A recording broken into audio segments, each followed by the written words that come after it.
Academia Brasileira de Letras, através do Centro de Memória, dentro da programação do centenário de morte de Machado de Assis, houve hoje o depoimento do acadêmico Antônio Olinto, hoje, dia 16 do mês de junho do ano 2008, às 11 horas da manhã, ele vai falar sobre amigos e inimigos de Machado de Assis, com a participação da jornalista Maria Cláudia de Mesquita e Bonfim.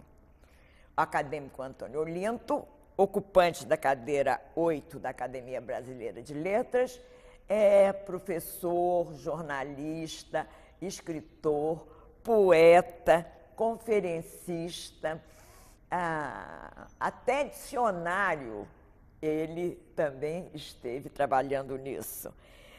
Tradutor, foi adido cultural do Brasil em Lagos, na África, e em Londres. E tem uma produção literária contínua e abundante, aonde se inserem livros de maior importância sobre a cultura e a vivência africana. Ele, desde 2001, é diretor-geral do Departamento de Documentação e Informação Cultural do município do Rio de Janeiro, onde tem realizado um trabalho da maior importância com as bibliotecas municipais, que são 21. 28. São quantas? 28. 28. Realmente, estão muito bem tratadas. Bom dia, acadêmico. Bom dia. Quero agradecer sua presença aqui, o senhor que sempre prestigiou e sempre deu apoio a esse projeto Memória dos Acadêmicos, Arquivos Contemporâneos. Já que vamos falar de amigos e inimigos de Machado de Assis, que é o nosso tema, podemos começar falando também dos seus prazeres e seus lazeres. Claro. Sabe-se aquele menino pobre, eu acho que hoje em dia seria chamado de excluído, não é verdade? Com essa denominação. No começo ele foi inteiramente excluído. Excluído. Pois é, então não se sabe na a biografia dele, das suas brincadeiras, dos seus amiguinhos, nem nada.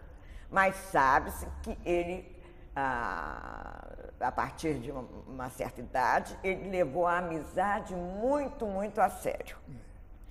E sempre representou ter amigos para ele um privilégio realmente. Quanto a seus prazeres de adulto, o que o senhor poderia dizer? Ele gostava de namorar, de passear, de viajar, de jogar? Machado foi, acima de tudo, um animal literário. Desde os 12 anos, e depois com 16 ele já publicou poesia, é que ele começou a gostar da palavra. E isso sem ter tido a preparação. Não fez nenhum curso grande. Fez um curso primário. O resto foi sozinho. Aprendeu francês com a moça lá da livraria. Aprendeu inglês com outro qualquer. Traduziu da França Victor Hugo. Traduziu da Inglaterra vários poemas. Então, sozinho, ele estudou. E aquela anedota que se conta que ele ia para debaixo da luz da rua, porque não tinha iluminação nenhuma na casa dele, e lia com a luz da rua.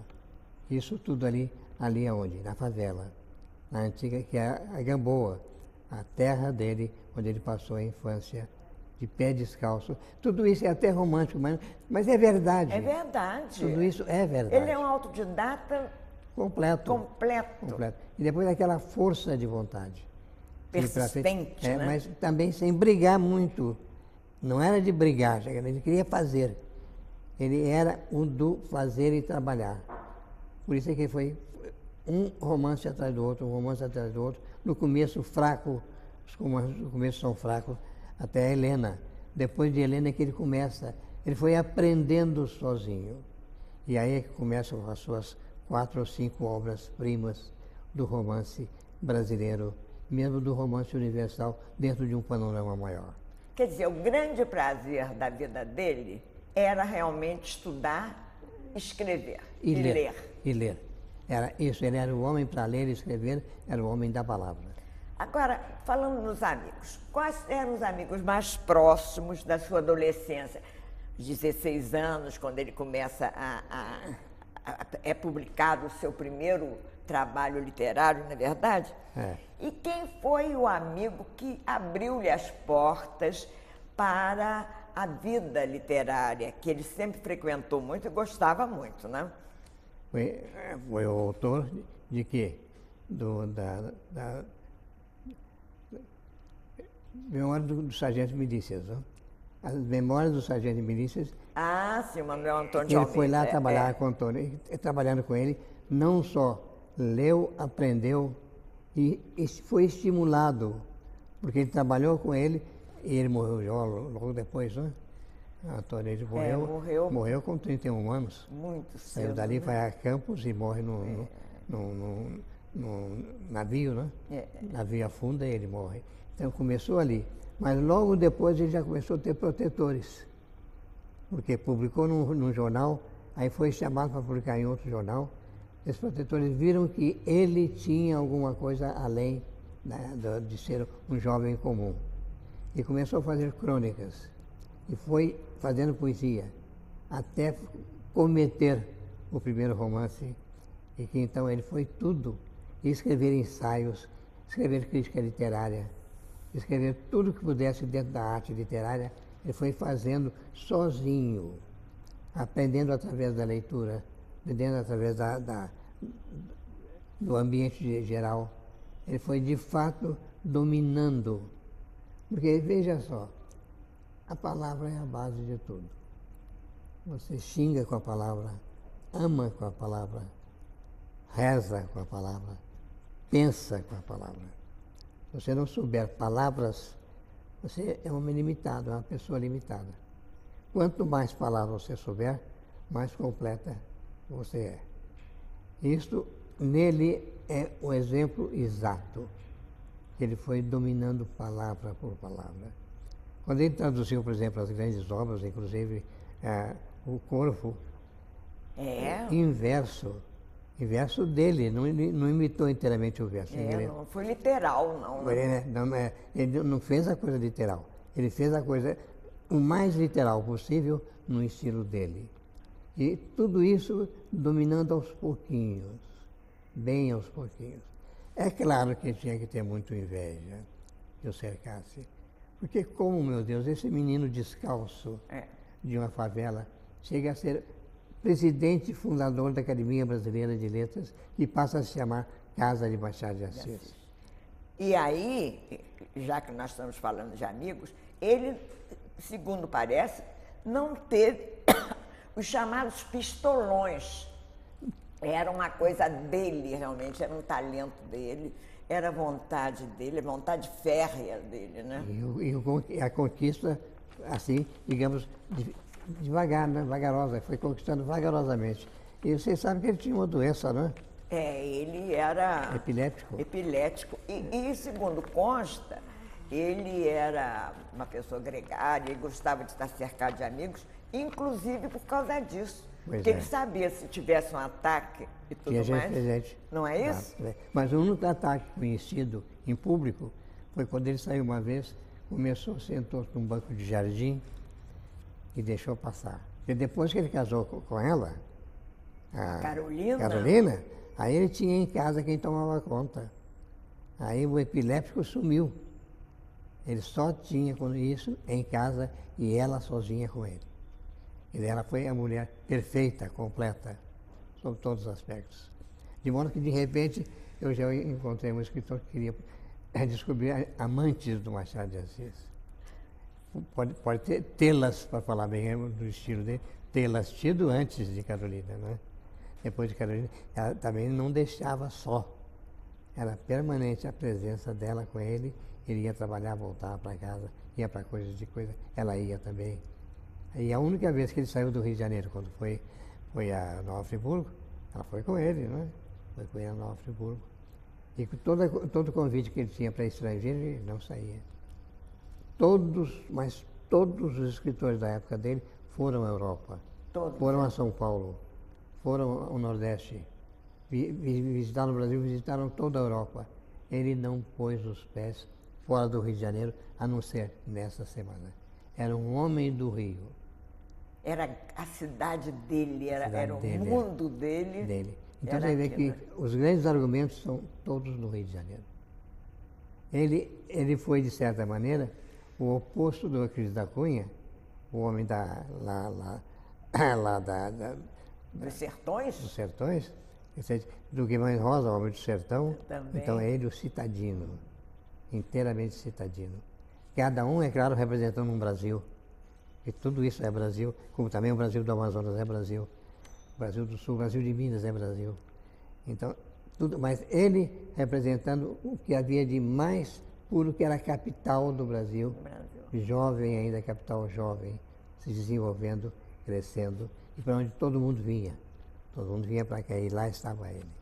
E ele gostava muito dos grupinhos que se formavam nas livrarias, não é isso? Ah, claro. Na Garnier, na Paula Brito que chama? Paula Brito. Paula Brito.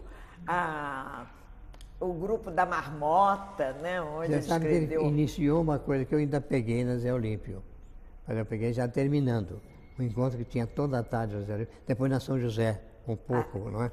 Naquele tempo não era permanente aquilo da livraria. Eu peguei também na São José, era tão divertido, final de tarde. Se encontrava todos os escritores lá, os editados. Estavam todos lá. De modo que ele começou isso. São José também. E você veja que quando veio para fazer a academia, e que a ideia começou a surgir, todo mundo, menos os inimigos dele, achava que tinha que ser feito ao redor dele, tendo-o como centro. Era a única maneira de você se congregar, de fato. Primeiro, queriam que o governo pagasse, não é? E o governo ficou naquela coisa, não pagou. Então fizeram por conta própria uma academia, que está aqui hoje, né? Aqui? A casa de Machado de Assis. A casa de Machado de Assis. É a casa dele. Quer dizer, é espantoso você estudar exatamente tudo aquilo por que ele passou para ter representado o Brasil. O senhor Amoroso Lima, que no começo detestava Machado, depois escreveu um livro batendo no peito. Minha culpa. Minha culpa, minha culpa. E aí aceita Machado. Mas joga então Machado e Euclides, porque tem razão. São dois opostos, mas é a mesma coisa. São dois opostos no mesmo país. São dois opostos mostrando um mesmo temperamento brasileiro. E vem até hoje. No ano que vem, centenário dele, não é? Centenário da morte dele. Então aí nós temos este ano, centenário de Machado de Assis da morte, no ano que vem o centenário de Euclides da Cunha. E haverá outras festas, da mesma maneira que essa. Que os dois nos representam de fato em polos opostos. Mas há polos opostos, não é? Ainda bem que os há. É a grande vitória da inteligência, não é claro. Verdade? Mas ele tinha amigos, ele fez amigos no meio literário, ele era uma pessoa querida. Quais eram os grandes amigos dele nessa época? Ele foi amigo de Casimiro de Abreu, Castro Alves, não foi? No começo também o grande romancista que ele começou, Zé de Alencar, né? Zé de Alencar foi amigo dele até o final, né? Até o final. Aí depois o Mário de Alencar, filho Zé Alencar. E ele pôs na academia. Pôs na academia. E Castro Alves, quem foi que escreveu para Machado de Assis pedindo que apresentasse o jovem baiano Castro Alves? Algum amigo dele também.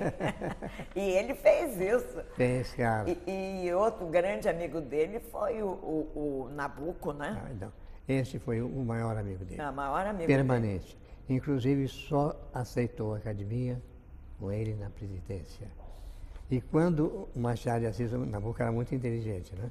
Machado de Assis ficou achando que não podia entrar nenhum expoente. Então, Nabuco disse: imagine só, Machado, nós vamos colocar o Barão do Rio Branco, grande brasileiro, um acadêmico, e você de presidente. Você vai ser presidente do Barão. Então o Machado E aceitou. assim foi. Mas o Lúcio de Mendonça entra aí como? Porque era amigo também, né? Também, claro. Aliás, o critério de amizade, aí foi foi o primeiro que Foi o primeiro. funcionou, né? Foi. Você chamou seus amigos para formar uma academia. Formar um grupo assim tinha que ser amigos, né? É, Não ia colocar claro. todo mundo brigando um com o outro. Não pode. Não pode. E a Foi casa sempre foi uma casa com Sempre foi. ligeiros É claro. sinões. Sempre foi uma casa de convivência. Sempre foi, claro, sempre foi. Amiga, né? É. E depois é o seguinte, qual é a importância, o valor da academia? Toda a academia, bem como a da francesa também, ela luta pela língua e luta por todos os típicos de língua, seja prosa, verso, romance, crítica, quer dizer, é a língua. Porque a língua é a base nossa, é a base de comunicação. Sem ela nós não existimos. Imagina no tempo da caverna em que se falava por gritos, pá, pé, cá, pá. Até que, enfim, eles começaram a dominar todo esse lado do corpo, a garganta, a língua, os dentes, os lábios. Então criaram as palavras como língua, em que a própria língua trabalha, né? Mamãe são os lábios que trabalham. A guerra é a garganta que trabalha. Depois que eles dominaram isto, então inventaram a palavra. E essa palavra foi que veio se desenvolvendo, toda ela tirada desse pedacinho do corpo. E no começo era grito, era somente o grito. E disso vem a arte literária, a arte da palavra, que veio crescendo desde os gregos, desde os egípcios, todos eles, até chegar aqui, hoje, com Machado de Assis. Então, Machado de Assis é um ápice do nosso país, desse desenvolvimento que vem dos gritos do homem da caverna. É isso mesmo, que bonito isso. E ele cultivou isso e ele tinha um domínio perfeito da palavra, né? Perfeito. Como ele alcançou isso, é um mistério e um milagre. Leitura. Ele não teve uma... Não, leitura e meditação, tudo pessoal. Tudo pessoal. Não vem ninguém para ensinar, não. No começo, ainda quando ele esteve lá com o pessoal do grupo, o Antônio de Almeida, né? Ele ainda aprendeu um pouco ali, mas logo depois ele morreu. Ele já saiu mais sozinho. Teve auxílios, mas auxílio para arranjar emprego. Vai se escrever no jornal tal. Aí sim, aí ele teve. Ele não foi lá, foi chamado. E emprego em repartição pública também? Também. Nas quais ele deve ter feito amigos, tanto em redação quanto... E trabalhou muito. Eu ocupei um lugar no Ministério das Relações Exteriores, no Ministério dos Transportes, né? E tinha sido um pouco a agricultura dele. Depois separou agricultura e transportes. Então eu encontrei lá os papéis dele. Eles estavam lá. Que interessante. Falei com o Raimundo Magalhães Júnior, foi lá e escreveu um livrinho chamado Machado de Assis, Funcionário Público. Eu tenho os pareceres dele, inclusive, todos lá. Deve ser primorosos, né? E trabalhava muito bem. E é claro que de vez em quando como ele tinha chamado de Machadinho, quando era menino. Machadinho. Um dia ele estava lá de diretor do serviço, chega lá um cavaleiro atrás dele e pergunta, quer falar com o Machadinho? E ele não estava. Depois disseram que teve aqui um camarada que quer falar com o Machadinho. Ele disse, Machadinho? Já morreu há 50 anos. Não era mais o Machadinho. Não era mais. E qual foi a importância que a correspondência dele com os amigos teve realmente para se entender a vida, não só de Machado, como da época, né? É, claro. Parece que Salvador de Mendonça foi o que mais trocou correspondência com ele. E a última carta escrita por Machado foi para Salvador de Mendonça, justamente, né? Ele também ele pegou também o filho do Alencar, né? Ah, do Mário O Mário Alencar Alencar. também escreveu muito para ele. Muito. Joaquim Nabuco Joaquim também. Nabuco, muito. Muito. Já viu, Joaquim Nabuco ia ser embaixador, não é? É. Esteve em Londres. Em Londres, Esteve é, em Nova York. Então escrevia tudo para ele. Inclusive depois da academia, como vai a nossa academia, né? Quer dizer, era uma correspondência permanente. Magalhães de Azevedo também, né? Sim, esse foi o mais importante, porque esse foi ser embaixador do Vaticano, passou o resto da vida no Vaticano. Imagina que eu ainda peguei, ele morreu e eu fui candidato à academia na vaga dele, Magalhães de Azevedo. Isso quando? Meu Deus, ele foi eterno na academia. Foi, ele foi até 1900 e... o quê? 49? Não, 52. Foi 1952, quando eu fui candidato pela primeira vez. Quer dizer, aí no lugar dele ninguém ganhou. Teve 3, 4 candidatos, ninguém daqueles... ganhou. Foram 3 vezes, necessários três eleições até sair alguém. Mas, então, ele escrevia tudo para ele, contava tudo. Esse ele tinha a plena confiança dele, não é? E também ele para o Machado, não é? Consultava sobre coisas domésticas. Eu vou mudar no lugar aqui, o que você acha? Machado dizia, é difícil, eu não estou em Roma, mas aí você tem que estudar isso, se você vai ter acesso a livros, se você vai ter não sei o quê. Quer dizer, era uma correspondência permanente. Ele tinha umas coisas muito curiosas, porque ele era amigueiro, mas também era brigão. Mas o brigão dele nunca era muito violento. Ele era resistência um tanto passiva, não é? Ele ia, aquele com toda...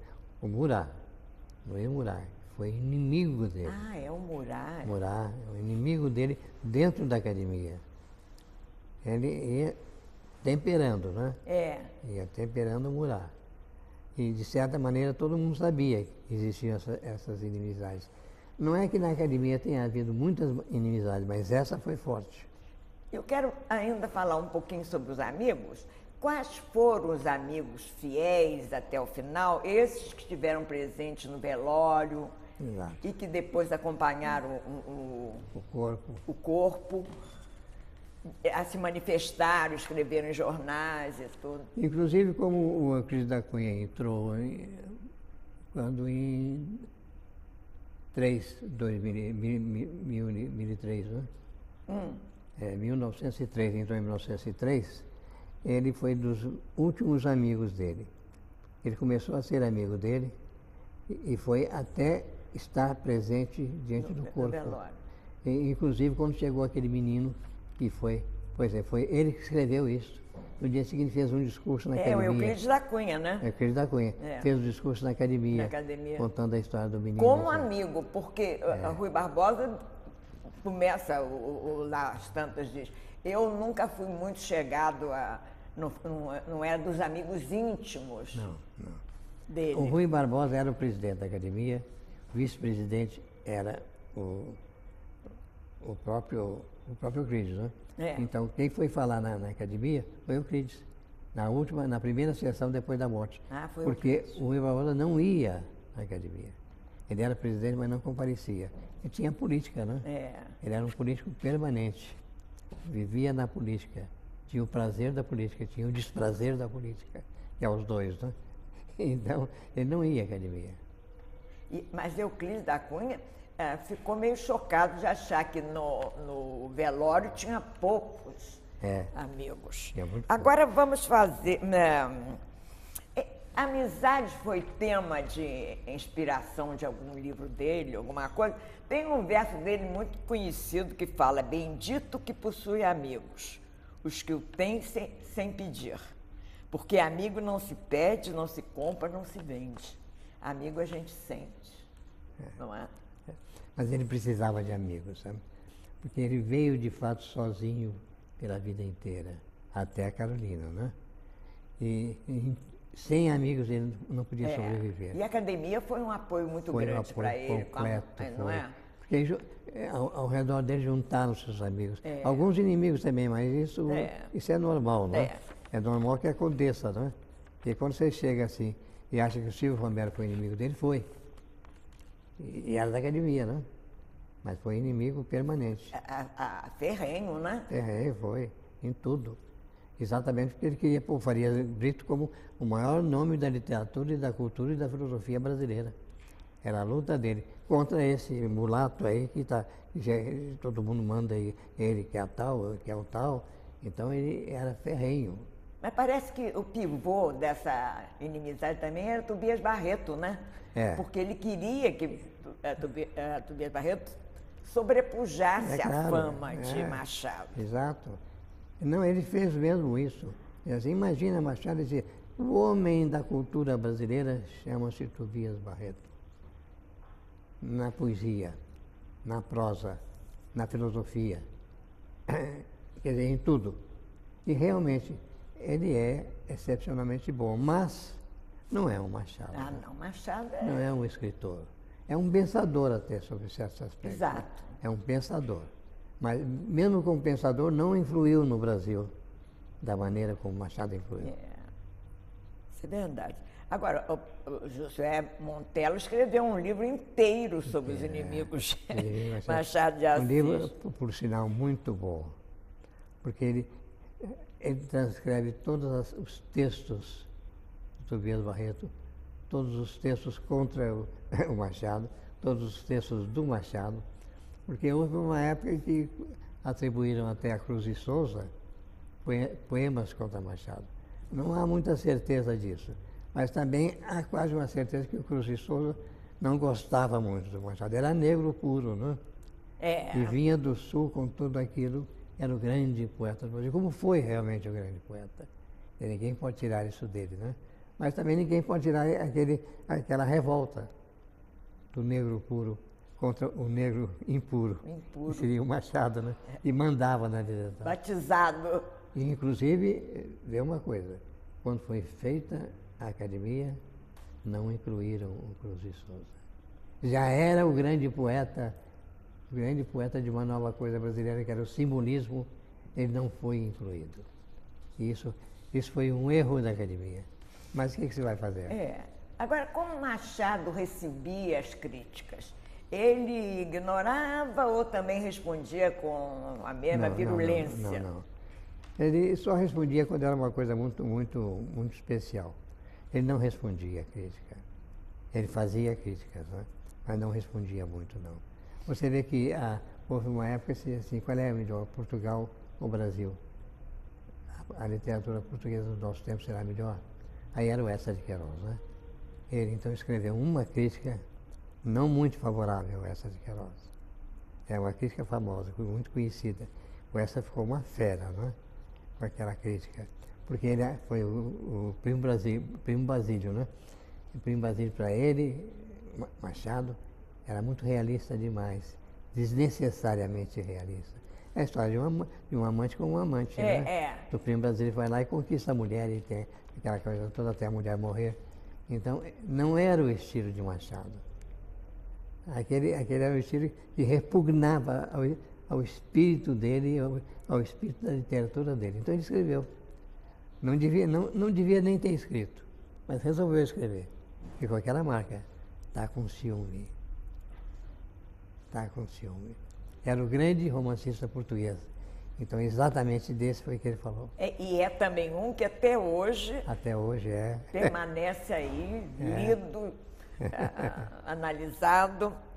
Agora, realmente as críticas a Machado eram bem virulentas e tal. O crítico literário Wilson Martins conta que Emérito não, como é o nome do Emérito dos Santos? Emetério dos Santos. Parece que era professor, não sei. Era professor. Professor do Colégio Militar, né? Escreveu, isso são palavras do Wilson Martins, escreveu sobre o cadáver de Machado de Assis ainda quente, traidor da raça, inescrupuloso carreirista. Vê que os termos eram... violentos. Mas aí, nesse caso, ele era um negro, realmente, e revoltado contra o esquecimento em que os negros deixavam, e pega aquele semi-negro, né? E vê com toda essa glória, né? Transforma no mestre, no mais importante. E ele, que era negro, não tinha nada. Mas nenhuma dessas manifestações de desapreço, sendo que muitos mudaram de opinião, né? É claro. Não, e depois muitas não ficaram. Esqueceram. Ficaram inimigos, mudaram. Esqueceram, porque a onda rolante do apoio a Machado, do Jean Machado, foi acabando com tudo, não é? Com tal maneira que o próprio Astrogésio, não é? O Astrogésio era um pouco contra, mas o próprio Tristão de Ataíde, que no começo era contra Machado, depois se tornou escreveu um livro inteiro. Pois é. É um livro inteiro.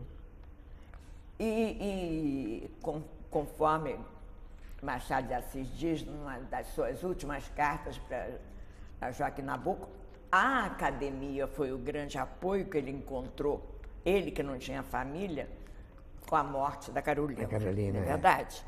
Exato. E aqui a casa, que ele chamava a minha casa, realmente ficou a casa de Machado de Assis. Não é verdade? Depois a casa foi toda feita ao redor dele. Porque quando Lúcio de Mendonça, que teve a ideia inicial, pensou isso, como fazer isso, aí procurou o Machado. E começou a pensar, sempre o Machado como centro. Machado era aglutinador. Aglutinador, né? Exato. Porque senão não haveria academia. Acadêmico, eu quero agradecer em nome do Centro de Memória por sua bela participação nesse projeto. E deixo o tempo que nos resta para as suas considerações finais. Lembrando que esse seu depoimento ficará no acervo da Academia para estudos e consultas e também disponibilizado na internet no site www.machadodeassis.org.br. Com o senhor a palavra então, e muito obrigada. Em primeiro lugar, nós temos que estudar Machado hoje como o homem que ajudou a criar uma unidade brasileira literária. Ele, que não visitou nenhum outro estado, a não ser o estado do Rio, morou na sua capital. Na sua capital ele cresceu em tudo, com o seu idioma, com seus livros, com a sua presença. Então ele criou um Brasil todo ao redor dele. O Brasil é grande, não é? Ficaram todos dentro do espírito machadiano. E como foi que ele conseguiu fazer isso? Conseguiu fazer, primeiro pela luta pessoal dele, e depois porque, de fato, ele amava o Brasil. Amava o Rio de Janeiro. Era inteiramente carioca. Amava as coisas da rua, amava os tílburis, amava tudo que havia no Rio de Janeiro. Então, ele foi para nós o homem que nos uniu inteiramente. Mas, além disso, ele começou a mexer, a tocar nas grandes dores da humanidade. Um pouco a mulher trair, um pouco a paixão, outro pouco os braços da mulher, em que ele, do lado daqueles braços, era quase que toda uma volúpia, sem precisar nem beijá-los, nem tocá-los, a volúpia de ver os braços. E em tudo isso, quando eu falo em ciúme, que eu vou fazer uma conferência sobre ciúme, é que ele teve ciúme em 7 contos, em 5 romances, até em crônicas ele fala em ciúme. E ele era ciumento, ele próprio, pessoalmente? Sabe-se Não disso? aparentemente. Não. Não aparentemente, mas entendia o ciúme. Agora, há um lado da minha, que eu vou terminar com minha conferência dizendo, é o seguinte, é que às vezes nós nos enganamos. Nós podemos interpretar Machado de Assis errado.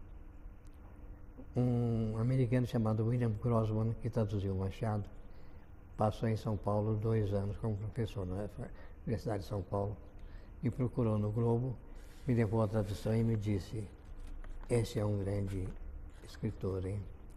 Eu vou traduzir mais nos Estados Unidos.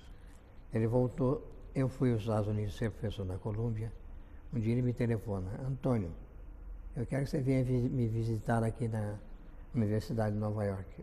Eu vou ter um espetáculo aqui. Eu disse, pois não, o que é que vai ser? Ele disse, nós vamos julgar Capitu. Ele disse, julgar Capitu? Claro, saiu agora o romance em inglês. Todos os meus alunos leram o romance. E eu formei então um grupo de 12 para julgar, coloquei 2 para defender, que ela não traiu, e 2 para acusar, que ela traiu. Vai ser no tal dia às 9 da manhã. Você vem? Ele disse, meu querido, eu vou perder um espetáculo desse. Mesmo. Eu em Nova York assistir o julgamento de Capitu. Então lá fui eu. Capitu foi absolvida por 8 votos a 4. E ainda bem, mas por que foi absolvida? Porque de fato eles levaram para um outro lado, para dizer que o autor, Machado de Assis, não condena Capitu. É o personagem que fica chateando todo mundo com aquela coisa. Blá, blá, blá, blá. Então, não houve, portanto, essa traição. Nem bem sai isso, sai um livro na Califórnia, de Helen Caldwell, uma boa escritora, comentando e defendendo também que Capitu não se entregou a ninguém. Foi só ele que imaginou tudo, cresceu tudo e fez tudo. Fabulações. Então nós tivemos, nos Estados Unidos, imagina aonde, 2 acontecimentos contra... contra essa ideia da traição, né? Contra inteiramente todo o romance e vem Capitu como vítima. E aí é que eu digo na minha conferência, ele fez o mesmo que Otelo fez. Otelo chegou com Desdémona, começou a dizer, reza porque tu vais morrer. E ela disse, não me mates, reza que tu vais morrer. E ela disse, deixa-me viver hoje à noite, mate-me amanhã de manhã. Ele disse, não, vais morrer agora. Então toda essa cena, que é uma cena que ele no meio da briga dele com Capitu, ele vai ao teatro ver Otelo e assiste ao Otelo matando Desdémona. E depois ele escreve no livro dele, imagina, por causa de um lenço. Ora, lenço. No meu caso são lençóis.